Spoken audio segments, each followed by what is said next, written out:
धर्माधिकारी स्वराज दुर्गनाथ प्रतिष्ठान कौलापूर यांच्यातर्फे कौलापूर तालुका मिरज जिल्हा सांगली येथे आम्ही विजयदुर्ग किल्ल्याची प्रतिकृती उभा केलेली आहे। म्हणजे गेली 15 वर्ष आम्ही स्वराज दुर्गनाथतर्फे किल्ले प्रतिकृती उभारतोय।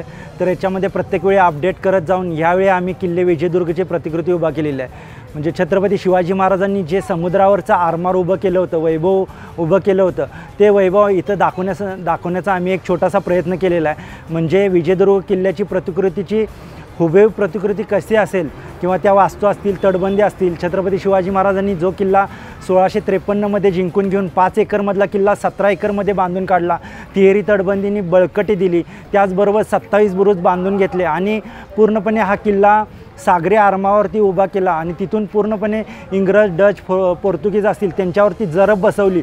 हा किल्ला त्यामुळं भरपूर वैशिष्ट्यच आहे। या किल्ल्यावरती तुम्हाला सर्जा बुरुज, दर्या बुरुज, त्याचबरोबर खूप लढा बुरुज, नर बुरुज असे भरपूर बुरुज बघायला भेटतील। त्याचबरोबर पडकोड बुरुज पण शिवाजी महाराजांनी या किल्ल्याला बांधलेले आहेत। विजयदुर्ग किल्ला हा त्या किल्ल्यावरती तुम्हाला हेलियमचा पण शोध या ठिकाणी लागलेला आहे। या किल्ल्यावरती वास्तू म्हटलं तर सदर तुम्हाला बघायला भेटेल। त्याचबरोबर जखिनीचं मंदिर असू दे, धान्य कोठार असू दे, पाण्याचा हौद किंवा गोड्या पाण्याची विहीर असेल, जखिनीची तोफ असेल, तर त्याप्रमाणे तुम्हाला या ठिकाणी वास्तू बघायला भेटतील।